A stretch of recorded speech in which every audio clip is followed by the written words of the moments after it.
இப்பெல்லாம் பெரும்பாலானவர்கள் இந்த மன அழுத்தத்துக்கு கீழ தான் ஒவ்வொரு நாளும் தங்களுடைய வாழ்க்கைய வாழ்ந்து கொண்டிருக்கிறார்கள். இந்த மன அழுத்தம் ஒரு மனிதனுக்கு இருந்தால், சில அறிகுறிகள வச்சு இவர் உண்மையிலேயே மன அழுத்தத்தில இருக்கிறாரா? இல்லையா? அப்படின்றத கண்டுபிடிச்சுக் கொள்ளலாம். அது என்னென்ன அறிகுறிகள் அப்படின்னு சொல்லி பார்க்கறதுக்கு முன்னாடி, நீங்க இப்ப தான் முதலா இந்த சேனல பார்க்குறீங்கன்னு சொன்னா, மறக்காம சப்ஸ்கிரைப் பண்ணிட்டு, அப்படியே பெல் பட்டனையும் பிரஸ் பண்ணுங்க. அப்பதான் நான் போடக்கூடிய அடுத்தடுத்த காணொளிகளின் நோட்டிஃபிகேஷன் உங்களுக்கு கிடைக்கும். சரி வாங்க.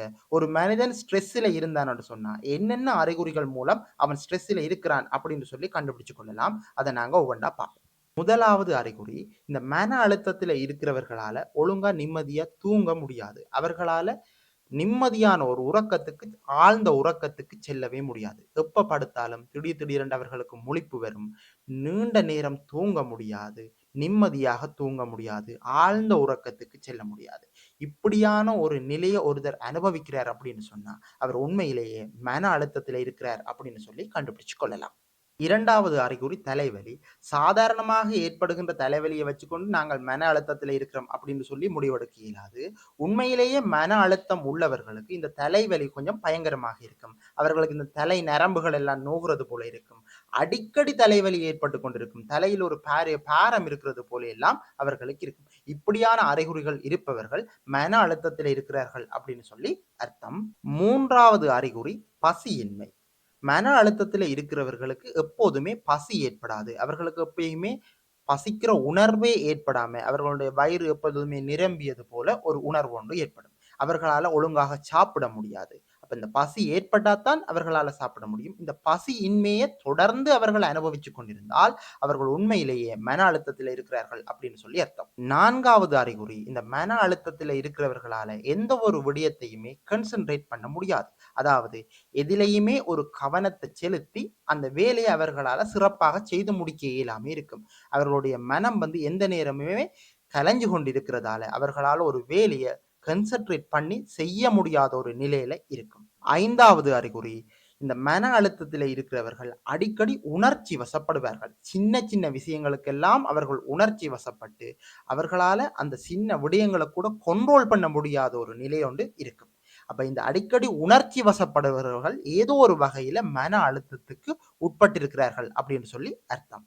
6வது அறிகுறி, இந்த மன அழுத்தத்தில இருக்கிறவர்கள் அடிக்கடி சின்ன விஷயங்களுக்கெல்லாம் கோபப்படுவார்கள். அவர்களால கோபத்த கண்ட்ரோல் பண்ண இயலாம இருக்கும். அத விட அவர்களுக்கு ஒரு விதமான பயம் கலர்ந்த உணர்வு ஒன்று காணப்படும். சின்ன விஷயங்களுக்கெல்லாம் அவர்கள் பயப்படுவார்கள். எனவேதான் இந்த கோபம், பயம் என்பன அதிக அளவில காணப்பட்டா, அவர்கள் ஏதோ ஒரு வகையில மன அழுத்தத்துக்கு உட்பட்டிருக்கின்றார்கள் அப்படின்னு சொல்லி நாங்க முடிவெடுக்கலாம். 7வது அறிகுறியாக நாங்க இந்த பதட்டத்த சொல்லலாம். மன அழுத்தத்தில இருக்கிறவர்களுக்கு சின்ன விஷயங்களுக்கெல்லாம் பதட்டம் ஏற்படும். அவர்களால ஒரு காரியத்த பதறாம செய்ய முடியாது. எனவேதான் இந்த பதட்ட உணர்வு அதிக அளவில காணப்பட்டால், அத நாங்கள் மன அழுத்தத்தின் அறிகுறியாக சொல்லிக் கொள்ளலாம். சில பேருக்கு எப்பயாவது இருந்துட்டு ஒரு பதட்டம் வந்தால், அத நாங்க மன அழுத்தம் என்று சொல்லிறாது. எப்போதுமே ஒருவர் ஒரு காரியத்த செய்யறதுக்கு பதட்டப்படுகின்றார் என்று சொல்லி சொன்னால், அவர் ஏதோ ஒரு வகையில மன அழுத்தத்துக்கு உட்பட்டிருக்கின்றார் அப்படின்னு சொல்லி அர்த்தம். 8வது அறிகுறியாக நாங்க இந்த மனநிலை, அதாவது மூட்ட சொல்லலாம். அதாவது சில பேருக்கு மனநிலை, அதாவது ஸ்ட்ரெஸ்ஸில இருந்தா, இந்த மனநிலை எப்பயுமே ஒரு டவுனா இருக்கிற மாரி இருக்கும். ஒரு சோம்போறித்தன்மையாக, அவர்களுக்கு எப்பயுமே அவங்களோட மனநிலை ஒரு மூட் சரியில்லாத மாரி இருக்கும். அவர்களோட ஃபேஸ்ல நாங்க அத கண்டுபிடிச்சு கொள்ளலாம். எனவேதான் இந்த மூட் எப்பயுமே ஒரு டவுனான ஒரு நிலையில இருந்தால், அவர்கள் ஏதோ ஒரு வகையில ஏதோ ஒரு சின்ன ஒரு மன அழுத்தத்துக்கு உட்பட்டிருக்கிறார்கள் அப்படின்னு சொல்லி நாங்க முடிவெடுத்துக் கொள்ளலாம். 9வது அறிகுறி, மன அழுத்தத்தில உள்ளவர்களுக்கு எனர்ஜி இல்லாம இருக்கும். அவர்களால ஒரு வேலைய எனர்ஜியா செய்ய முடியாது. அதாவது உடல் ஒரு சோர்வு நிலைய அடைஞ்சிரும். அதனால அவர்களுக்கு ஹார்ட் வொர்க் செய்ய இயலாம இருக்கும். இந்த அறிகுறிய வச்சுக்கொண்டு நாங்கள் அவர்கள் மன அழுத்தத்தில இருக்கிறார்களா, இல்லையா என்பத கண்டறிஞ்சு கொள்ள முடியும்.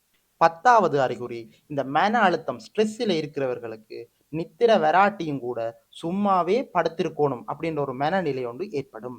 நித்திர வராம அவர்களால நீண்ட நேரத்துக்கு ஆழ்ந்த யோசனையில படுத்திருக்க முடியும். இப்படியான மனநிலை இருந்தால் அவர்கள் மன அழுத்தத்தில இருக்கிறார்கள் அப்படின்னு சொல்லி அர்த்தம். நாங்க இப்ப இந்த காணொளியில ஒரு மனிதன் ஸ்ட்ரெஸ்ல, அதாவது மன அழுத்தத்தில இருந்தால் என்னென்ன அறிகுறிகள் மூலம் அவர் உண்மையிலேயே மன அழுத்தத்தில இருக்கிறார் என்பதை கண்டறியலாம் அப்படின்னு சொல்லி பார்த்தோம். மீண்டும் புதியதொரு காணொளியில சந்திப்போம். நன்றி.